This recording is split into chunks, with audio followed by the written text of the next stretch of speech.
estar otra vez más acá en cabina de radio para darle la bendición de la palabra a cada persona que nos sintoniza, para darle la gloria y la honra a nuestro Dios. Queremos esta bonita mañana predicar una vez más la palabra del Señor, ya que el Señor a eso nos ordenó que hiciésemos, enseñar y predicar la palabra, y creo de que esa tiene que ser la misión y la visión de los predicadores de esta época, no salirse de la visión ni la visión de la que Dios a través del Señor Jesucristo lo estableció. Quiero compartir un bonito tema de la palabra basado en que son pocos los que se van a salvar. Oiga bien, son pocos los que se van a salvar. Aunque hay predicadores que hablan de que van a ser muchísimos, pero esta semana me dediqué a estudiar respecto a esto de la salvación, porque escuché algo así como un sueño, no sé cómo, de una hermana de Guatemala, y bueno, me dejó muy pensativo y traté de estudiar la palabra y creo que llegué a esta conclusión, y quiero basar esta predicación en la carta de Primera de Pedro 4:18, y a la letra dice: si el justo con dificultad se salva, ¿en dónde aparecerá el impío y el pecador? Aquí el apóstol Pedro está desarrollando el tema en cuanto al padecimiento como cristiano, y creo de que él hablaba de que el juicio tiene que comenzar en la casa, y si comienza en la casa, entonces ¿cuál será el fin de los demás?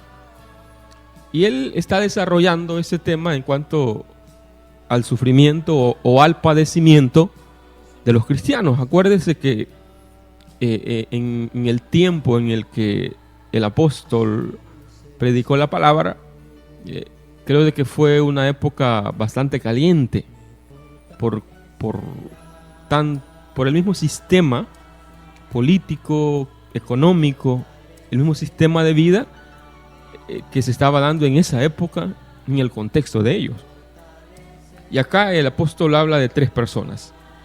Habla del justo, habla del impío y habla del pecador. Algunos predicadores, dicen de que el impío es aquel que ha aceptado a Cristo y está en una congregación, pero que vive una vida de pecado. Y la Biblia aquí es bien clara. Habla que el justo se salva con dificultad. Y por eso algunas veces yo siempre he dicho que en esta vida nada es gratis, todo cuesta. Todo cuesta. Algunos me dirán, pero salvarse solo es aceptar a Cristo. Claro, ahí usted entre en el proceso. El problema es, si usted lleva una vida de pecado, la Biblia dice que el que practique el pecado, esclavo del pecado es.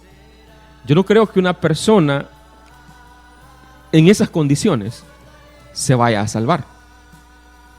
Y habla de el impío, el que está dentro de una congregación cristiana, pero que esa persona, a la luz de la Biblia, no es salva.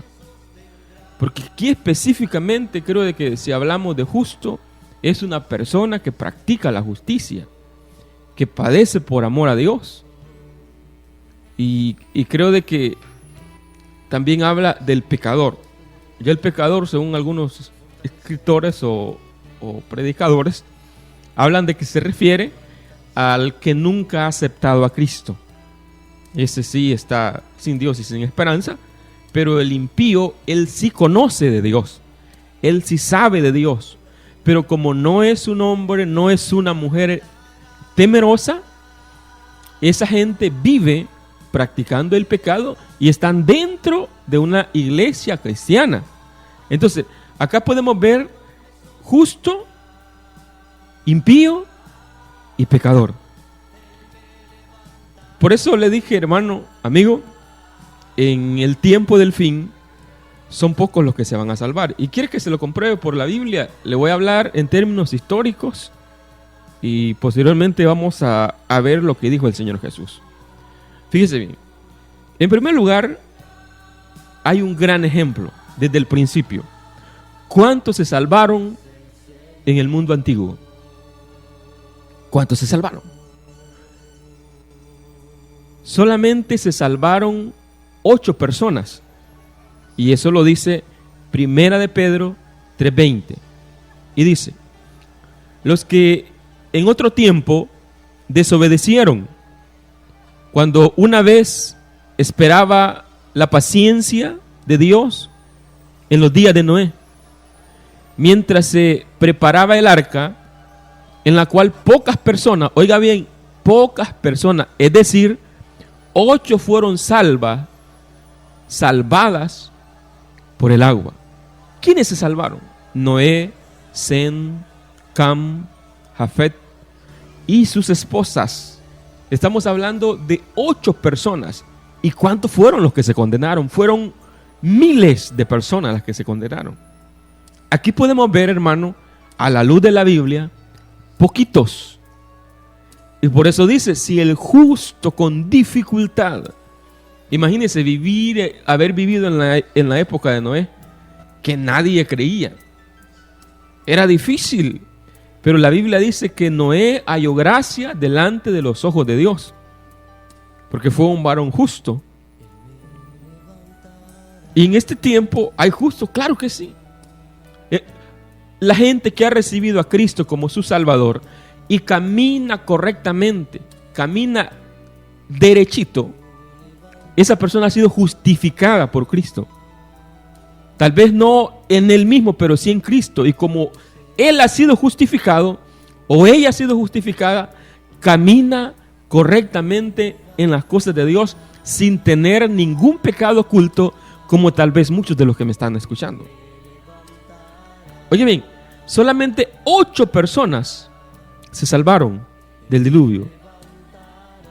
Y también algunos animales. Imagínense, hermano, amigo, mejor los animales entendieron y no los seres humanos. Es lo mismo lo que está pasando ahora.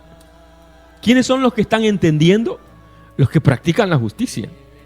Aunque hay gente que está dentro de una iglesia cristiana, pero que esa persona no entiende, no comprende lo que está pasando. ¿Por qué? ¿Cuántos años tenés de vivir una vida desobedientemente? Muchos años. ¿Qué has hecho por arreglarla? Nada.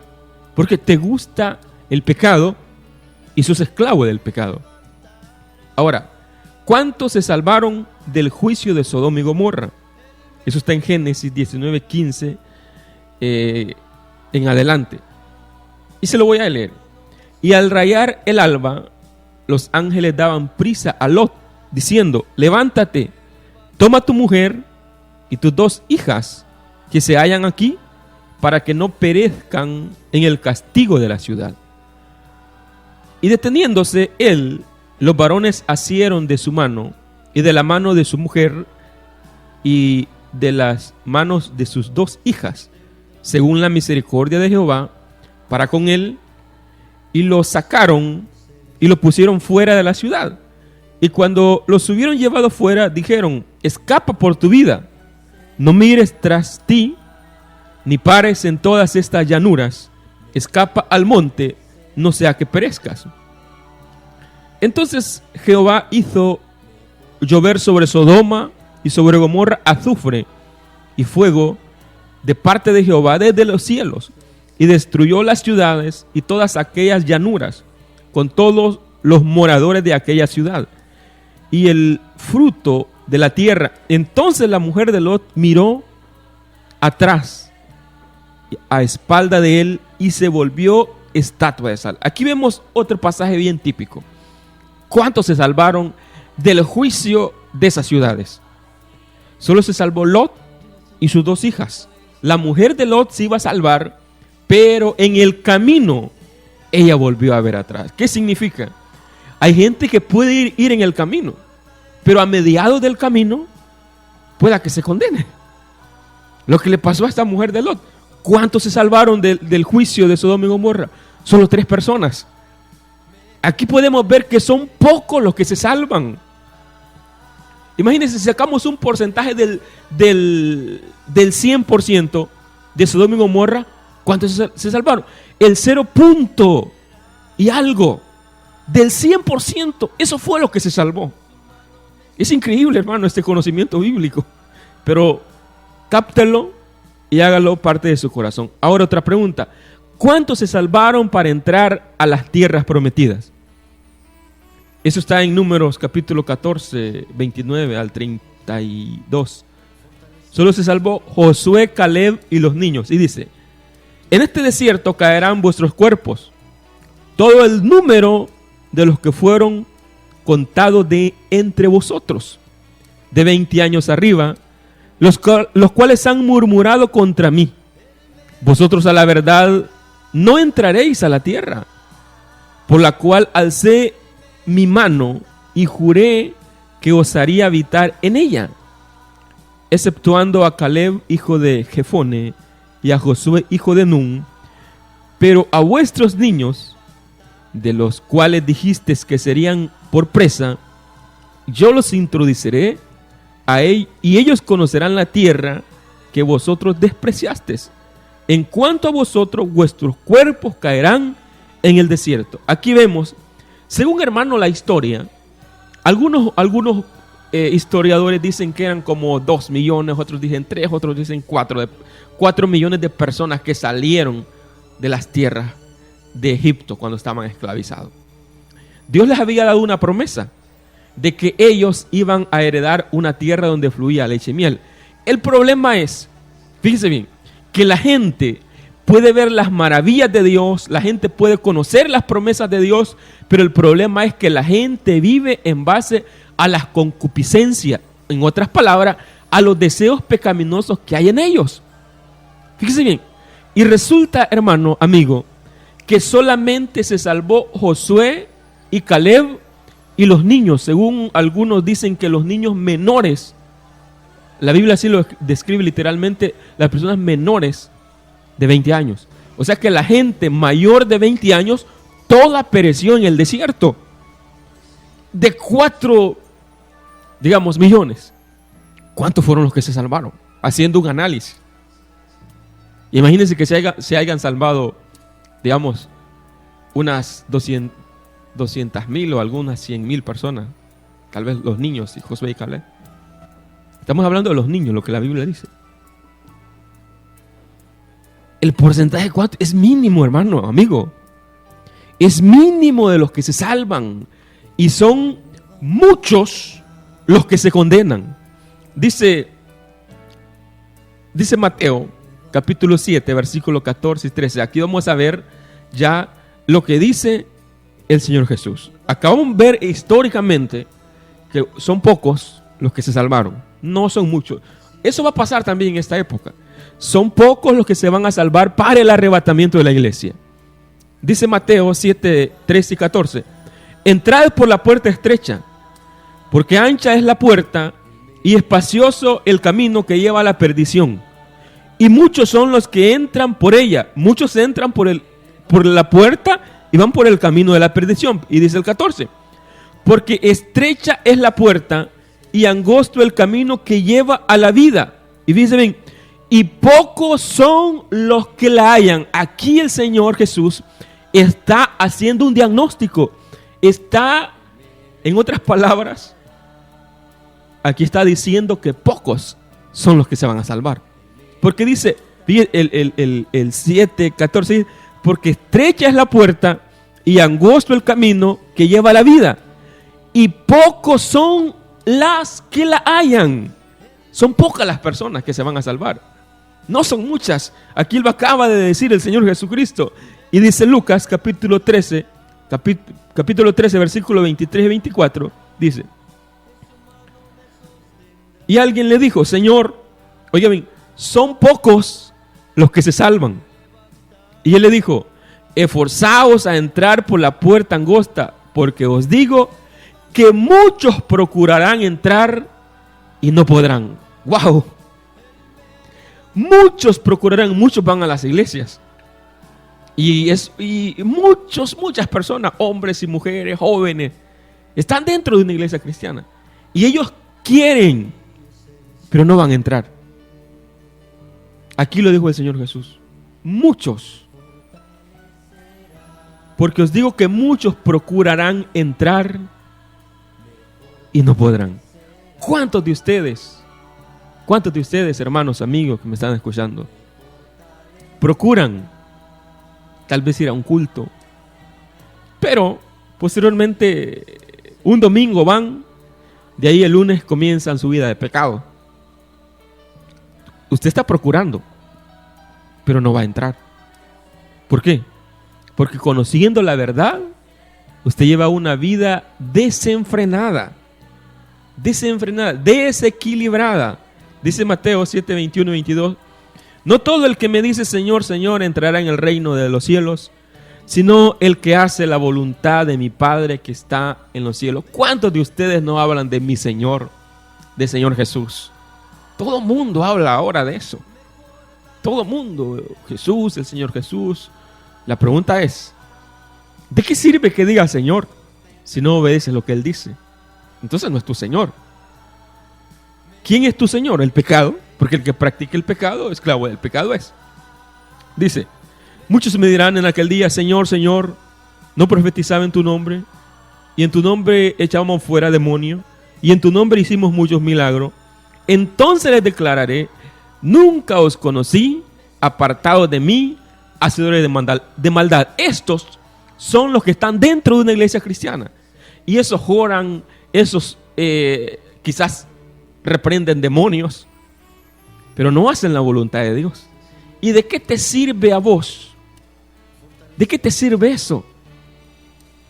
No te sirve de nada. Fíjese que en cierto momento dice la palabra del Señor que, y eso está en Lucas 19, 20: he aquí os doy potestad, les dijo el Señor, de hollar serpientes y escorpiones, y sobre toda fuerza del enemigo, y nada os dañará. Pero no os regocijéis que los espíritus se sujeten, sino regocijaos de que vuestros nombres estén escritos en el libro de la vida. O sea que una persona quizás pueda de que reprenda demonios, ore por enfermo, pero esa persona pueda que su nombre no esté escrito en el libro de la vida, porque el Señor aquí lo da a entender. Él dice: no regocijen porque los demonios se sujetan, porque oran por un enfermo. No se regocijen, sino alégrense porque su nombre está escrito en el libro de la vida. Y en aquel día dice que muchos le dirán: en tu nombre profetizamos. ¿De qué te sirve que profetices si al final te vas a terminar condenando? Y más si sos un profeta mentiroso, que profetizas de tu propio corazón, y no sos un falso profeta y un falso cristiano, que vivís una doble vida. Y en tu doble vida nunca vas a ver el reino de los cielos, porque muchos de ustedes van a decir: Señor, profetizábamos, orábamos por los enfermos, se sanaban, hacía tantos ayunos, pero el Señor les dirá: no los conozco, apartados de mí, hacedores de maldad. ¿Cuántos de ustedes, hermanos, amigos, van a una iglesia cristiana y practican brujería? ¿Tú crees que te vas a salvar? Te estás engañando tú solo. Te lo aseguro que el día que te muras vas a aparecer en el infierno. ¿Cuántos de ustedes, hermanos, amigos, que me están escuchando, teniendo tu esposa, tienes otra? ¿Crees que te vas a salvar? ¿Cuántos de ustedes yendo a una iglesia cristiana. Fornican espiritualmente. ¿En qué estoy hablando de fornicación espiritual? Participan en los carnavales, en los eventos tradicionales que se hacen en honor a un principado, a un demonio en este departamento de San Miguel. ¿Tú crees que te vas a ir para el reino de los cielos? La Biblia dice que no se puede servir a dos señores. Se ama a uno y se aborrece al otro. Por eso dice Filipenses capítulo 2, versículo 12: por tanto, amados míos, como siempre habéis obedecido, no como en mi presencia solamente, sino mucho más ahora en mi ausencia. Oiga bien, ocupaos en vuestra salvación con temor y temblor. ¿Cómo se tiene que ocupar usted de la salvación? ¿Haciendo lo que le da la gana? En ninguna manera. Aquí el apóstol Pablo utiliza dos palabras bien significativas y son fuertes: temor y temblor. El principio de ser sabio es tenerle respeto y temor a Dios. Significa que si yo no le tengo respeto ni temor a Dios, no soy sabio, eres un insensato. Y te va a pasar exactamente, vamos a poner otro ejemplo. ¿Cuántas eran las vírgenes que supuestamente se iban a salvar? Eran 10. Esperando el regreso del esposo. Pero dice la Biblia que 5 eran prudentes y 5 insensatas. Todas eran, vamos a ponerlo así, eran cristianas. Iban al culto juntas, quizás oraban juntas, evangelizaban juntas. Pero 5 de ellas no tenían aceite. Estaban vacías, como muchos cristianos que me están escuchando en este momento. Llevan una vida vacía, cristianamente hablando. Y creo de que un cristiano vacío no se levanta el día del arrebatamiento. Ahí, hermano, el hermano David Damon dice salcochados. ¿Qué significa salcochado? Que no se cocinaron bien, o sea, no pasaron por el fuego del Espíritu Santo. Y la Biblia dice en Mateo 24:13: más el que persevere hasta el fin, este será salvo. Y fíjese, hermano, dijo el Señor Jesús también: os digo que en aquella noche estarán 2 en una cama, el uno será tomado, el otro será dejado. 2 mujeres estarán moliendo juntas, la una será tomada y la otra será dejada. 2 estarán en el campo, el uno será tomado y el otro será dejado. ¿Se van a levantar todos? No, brother. Decía el hermano David Damon, es bastante enfático en lo que dice. Él dice de que si el rapto sucediera en estos momentos, solamente como el 17% de las personas se levantarían. Estamos hablando que si en una congregación hay 60 hermanos, solo se salvarían algunos 16 o algunos 17. O tal vez menos. ¿Y los otros qué pasó? Una mujer de Guatemala dice que ella vio, el Señor como que la llevó, la sacó del cuerpo, así como tipo el apóstol Pablo, a que, o sea, crea y no lo crea. Yo le voy a decir lo que ella dijo. Dice que ella, Dios como que la llevó al infierno.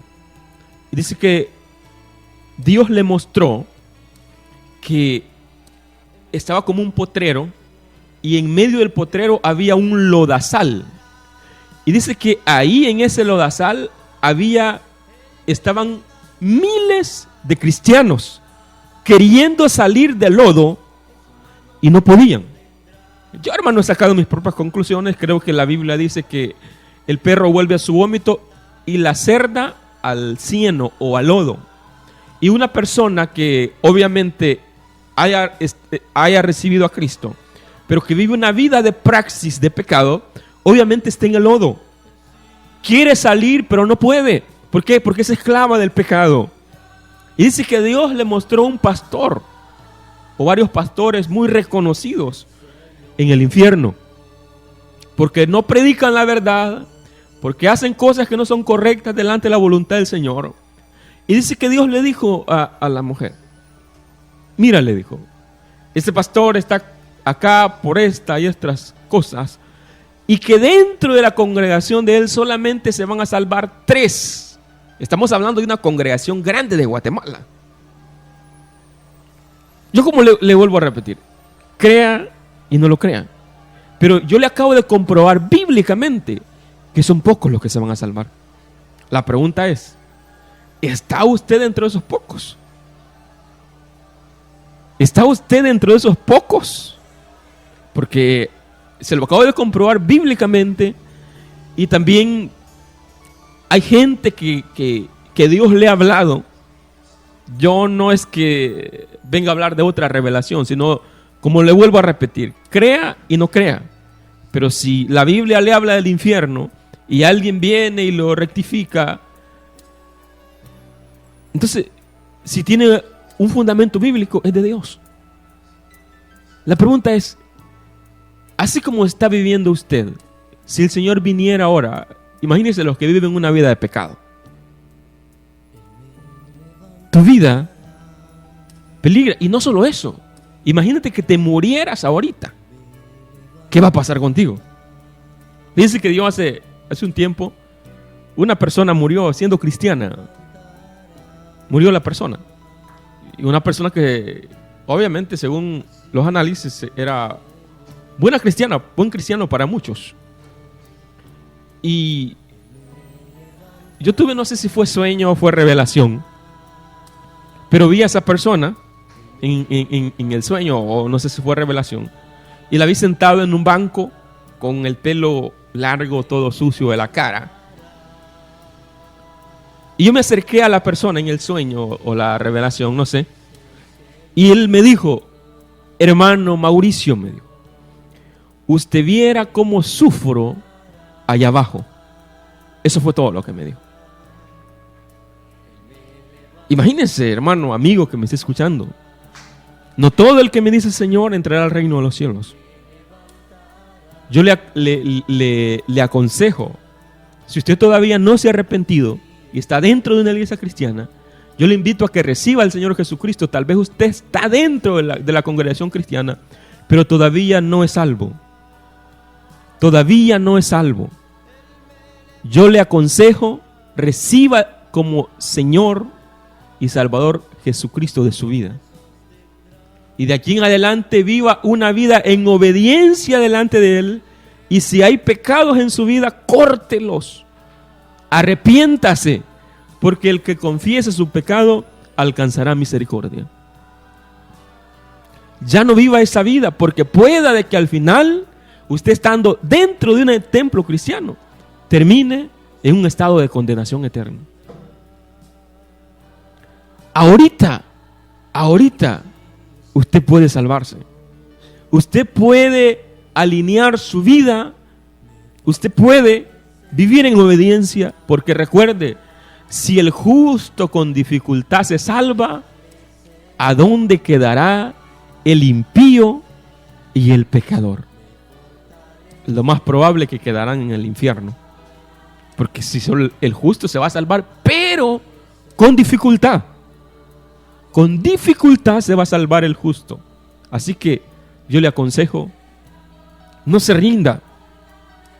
No se rinda. Esfuércese usted esforzado, dijo el Señor, a entrar por la puerta estrecha. O sea, hermano, es de llevarlos a empujones.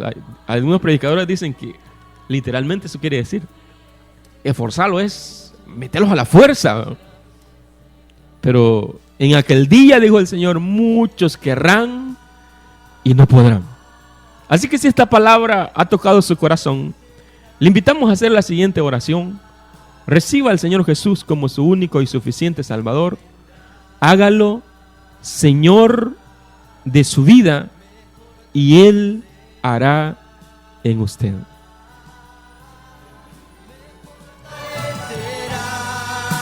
El predicador ha terminado el mensaje. Si esta palabra ha tocado tu corazón, te invitamos a hacer la siguiente oración de fe. Padre Celestial, reconozco que soy pecador, me arrepiento de mis pecados.